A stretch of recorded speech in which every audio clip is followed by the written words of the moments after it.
Kami mempersembahkan renungan Santapan Rohani, terjemahan dari renungan Our Daily Bread.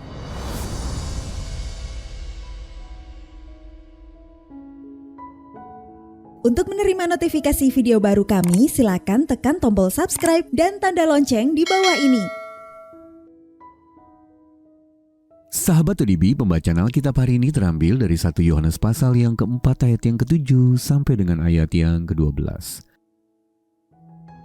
1 Yohanes pasal yang keempat ayat yang ke-7 sampai dengan ayat yang ke-12. Allah adalah kasih. Saudara-saudaraku yang kekasih, marilah kita saling mengasihi, sebab kasih itu berasal dari Allah. Dan setiap orang yang mengasihi lahir dari Allah dan mengenal Allah. Barang siapa tidak mengasihi, ia tidak mengenal Allah, sebab Allah adalah kasih.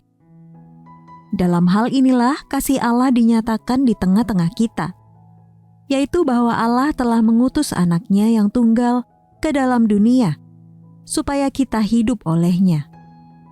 Inilah kasih itu. Bukan kita yang telah mengasihi Allah, tetapi Allah yang telah mengasihi kita dan yang telah mengutus anaknya sebagai pendamaian bagi dosa-dosa kita. Saudara-saudaraku yang kekasih, jikalau Allah sedemikian mengasihi kita, maka haruslah kita juga saling mengasihi. Tidak ada seorang pun yang pernah melihat Allah. Jika kita saling mengasihi, Allah tetap di dalam kita, dan kasih-Nya sempurna di dalam kita. Ayat mas renungan hari ini terambil dari 1 Yohanes pasal yang keempat ayat yang ke-10. Inilah kasih itu, bukan kita yang telah mengasihi Allah, tetapi Allah yang telah mengasihi kita dan yang telah mengutus anaknya sebagai pendamaian bagi dosa-dosa kita. Renungan hari ini berjudul Mengapa Disebut Jumat Agung, ditulis oleh Ellison Kieda. Sahabat ODB, apa yang agung dari Jumat Agung? Mengapa hari itu tidak disebut Jumat Buruk atau Jumat Sedih? Bukankah seharusnya hari itu menjadi waktu perenungan penuh kepedihan, bukan perayaan? Ada pula yang menyebutnya Jumat Agung dengan nama-nama lain seperti Jumat Suci. Di Jerman misalnya namanya adalah Karfreitag atau Jumat Duka. Dalam bahasa Inggris, Jumat Agung disebut Good Friday. Konon berasal dari tradisi kuno yang menyebutnya sebagai God's Friday, Jumatnya Allah.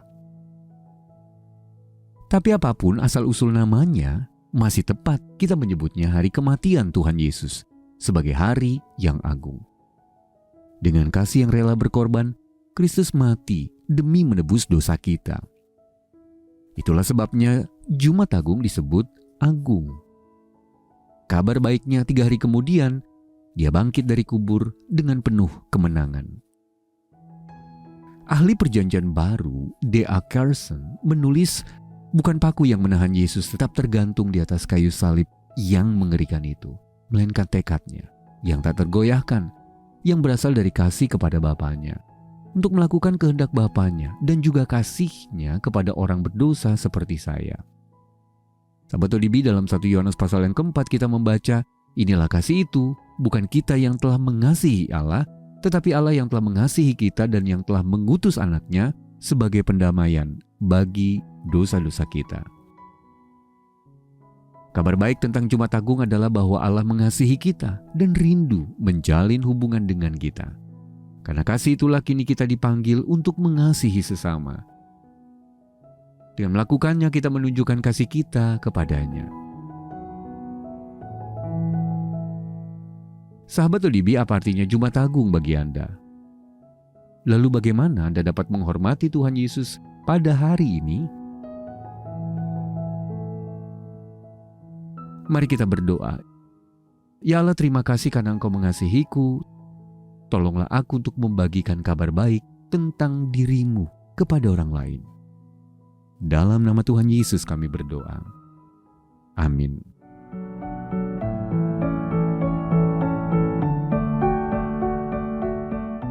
Paskah bukan hanya tentang mengenang sebuah peristiwa.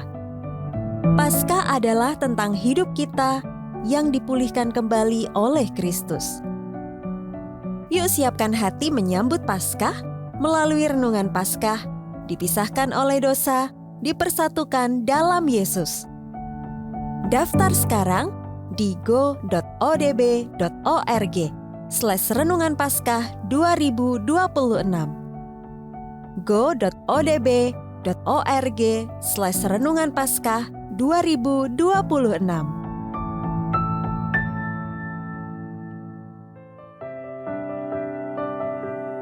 Terima kasih buat segala yang telah kau lakukan. Terima kasih buat semua yang akan kau kerjakan di hidupku.